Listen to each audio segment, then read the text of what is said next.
So we have this story from The Independent. I chose The Independent on purpose for the source of this story. Psaki links Kyle Rittenhouse to Proud Boys after teenager hits out at Biden over white supremacist defamation. Secretary notes Rittenhouse's photo with right-wing group excluded from trial. Interesting. The reason I chose The Independent is because this is the outlet that claimed Kyle Rittenhouse shot 3 black people. Yeah, I noticed that. Which is not true. So of all of the outlets that would like to make a comment on Kyle Rittenhouse and defamation, I thought this would be the funniest one to use. The Independent says that Peter Doocy asked whether or not Mr. Biden would ever apologize to Mr. Rittenhouse for suggesting online and on TV that he's a white supremacist. And Psaki responded, the video was meant to show how Trump actively encouraged white supremacists and right-wing militia groups during his presidency. In her answer, she referred to a 2020 photo that showed Rittenhouse posing with a member of the Proud Boys. Mr. Biden, she added, spoke to the verdict last week. He has obviously condemned the hatred and division and violence we've seen around the country, committed by groups like the Proud Boys and groups that individual has posed in photos with. Doocy's question did not address the photo referenced by Psaki, blah, blah, blah. I love it. I love this idea that how many conflicts were the Proud Boys involved in? A decent amount. But have the Proud Boys ever gone out actively destroying neighborhoods, setting fires, firebombing buildings, or anything like that? Wait. Enrique Tarrio pulled down a banner that said Black Lives Matter, and they burned it in a street. Yep. So there was that.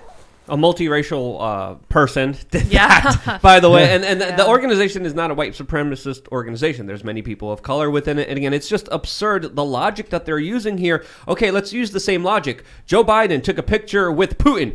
Biden is the president of Russia. Now, come on, that's ridiculous. He's a Russian advocate. Exactly. And Kyle's words against the president yesterday on that Tucker Carlson interview were very pointed, and I think he's preparing for something bigger here, because he said he's accusing the president of using malice and defamation, no. as you mentioned before. Actual malice. That's a legal phrase. Yeah, exactly. Saying someone has malice, in a public setting, like if you were like, he was maliciously smearing me, or that smear was, his malice. I mean, that just basically means like they're mad at you, they don't like you. Actual malice is the legal standard by which you can sue a public figure. So here's what I think happened. I think Rittenhouse is talking to his lawyers, and they said, we believe what Biden said about you was actual malice, or maybe something to that effect. And then Kyle was like, oh yeah, in the colloquial sense, and then says it to Tucker. But it sounds like he's being, he's having these discussions. Now, truth be told, you can call someone a white supremacist, and it is not defamation. It's not. It's an opinion. Is it okay to give Psaki a compliment? Okay, of course, yeah. Because after 4 years in the White House, I gotta hand it to her. She lies. She's pretty much good. better than anybody we had. And I proposed the Jen Psaki drinking game, by the way. Oh boy. Which was every time she lied, you'd have to take a drink, a shot of sake, right? To see. Perfect. I see what you did there. Yeah. And it'd be a short party because everybody'd be passed out on the floor within 30 minutes of the press con. But it's really, the thing that strikes me is that, again, you asked me kind of perspective from my age and things like that. We've abandoned all notion of any kind of truth, and now it's just simply a battle of spin and narratives. I mean, it's like you wake up in the morning, and the CNN and NBC people are just lazy. They let the spin and narrative come out of the New York Times and the Washington Post, or whatever bullet points the political candidates might be sending, and then off they run with it. And then, we've got folks on the other side of that. But I mean, it's just NBC, they're a lot worse than that. So during the trial, an MSNBC journalist was trying to get photographs of the jury. I mean, this is another it's like crazy. Like, can you imagine that? Like following an MSNBC reporter following a juror to their home. The jury bus. Yes, all of them. You'll never see Morning Joe wax eloquent on that. Okay, so it's like LeBron. Like, these people are so hypocritical. Like LeBron James on China, right? I mean, look, it's like LeBron James will be the first one to just trash this country upside the head. I mean, this is a terrible place to live, right? But then you got 2 million people in concentration camps. in China, and it's like, can't talk about that. Can't. Didn't some basketball player wear and shoes or something? Yes, there was a Boston Celtics player that wore a shoe depicting LeBron bending over to, of course, China bowing down to Winnie the Pooh as he was playing against LeBron James, who's also suspended for sucker punching another player. My hero in the NBA is Enes Kanter. That's him. Yeah, that's him. He's the one who wore those shoes. Yeah, and so he's protesting now, and guess what? He's sitting on the bench rather than playing. This is not cool. Yeah, there's another NBA star look, here. When Colin Kaepernick protested and eventually gets booed and nobody wants to have him around, I'm like, you get political, you get into it. You know what I mean? Yeah. And they should. I think we should have these debates. I think we shouldn't be afraid of politicizing things. Kwame Brown, another former NBA star, came out and he said, surprisingly, Kyle Rittenhouse acted in, quote, self-defense. He goes on to say that the case was politicized for people to make a lot of money promoting racism at the expense of a teenager. And a lot of people are resonating with those points after, of course, watching the trial that was a live stream and presented a different point of view that people were denied if, of course, they were watching the corporate media, which many of them didn't even put on the arguments that the defense was even making during this entire case, which is crazy. You know what's crazy? So the episode, I recorded a show with Joe Rogan last week. It went up yesterday. And I was reading some comments, and people were saying, like, I'm watching this I'm listening for 45 minutes, and I swear this guy's just making all this stuff up. It's because they live in the world of CNN and MSNBC. Right, yeah. So when I sit there and say something like, Kyle Rittenhouse didn't cross state lines with a gun. In fact, the DA, Binger, has charged Dominic Black under the same statute because of the straw purchase. And I don't think it's a straw purchase charge, but they're basically saying you provided a weapon to a minor. And then these people listen to that and they're like, that's not true. Joy Reid told me Colbert said he crossed state lines. I watch Colbert. He's lying, isn't he? And I keep saying, fact check me. Google this. Take 5 seconds. Just figure out we're telling you the truth. This is the important thing I want to say about the Kyle Rittenhouse stuff. I hope everybody remembers when it came to this show, when it came to my morning show, the 7 witnesses we had, we told you from the beginning it was self-defense. Everything that came out in the trial. Maybe you're someone who only realized by watching the trial what was going on.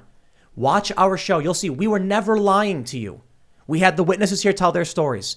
Some of these same people who have been on this show went on to testify for the state and the defense in that trial. And sure enough, the jury said not guilty on all counts. We had Will Chamberlain here who said the gun possession was legal. The charge is bunk. Guess what? The judge said, actually, that's correct.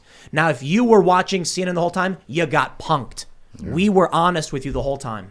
Let me say one thing about CNN, too, because John Berman, New Day, just happened to hear the show in the morning talking about the case, Tim. And what just sickened me was the tone in his voice signaling that he wanted this 17-year-old person convicted. He was reporting the, quote, news, which was wrong and contradictory to everything you just said.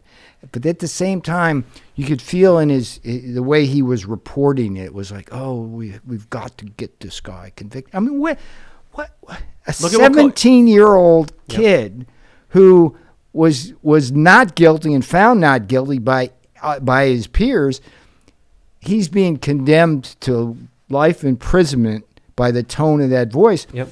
Those people who listen to CNN, that they buy into that. You see Colbert? Colbert said, if that's not against the law, we should change the law. Yeah. What they're really saying is, for the past decade, they have escalated their violence and their riots, and they've gotten away with it.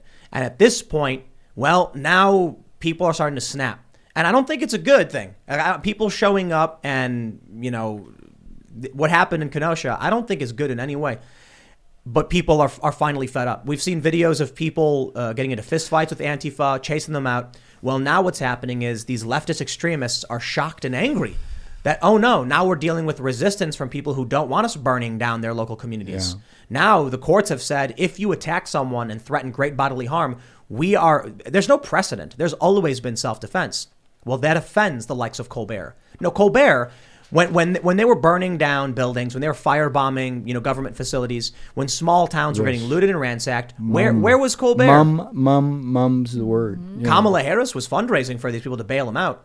So when this ruling comes in, they say the judge is biased. SNL does a skit about it, and they say there's white supremacy, blah, blah, blah. They're just angry that regular people have had enough of their extremism.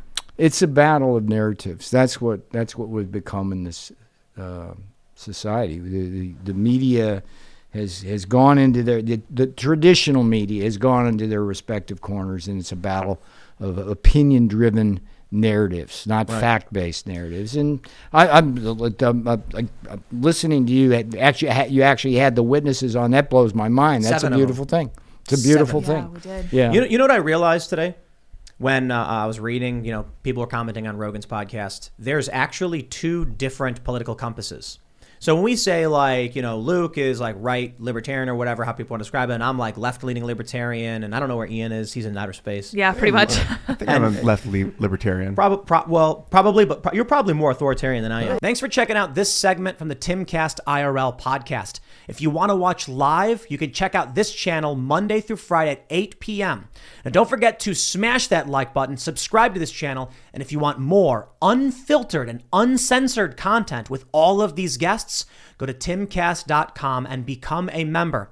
All of these guests you know and love in exclusive segments on our website where we are unrestricted in what we talk about, so you'll definitely not want to miss it. Thanks for hanging out. We'll see you all next time.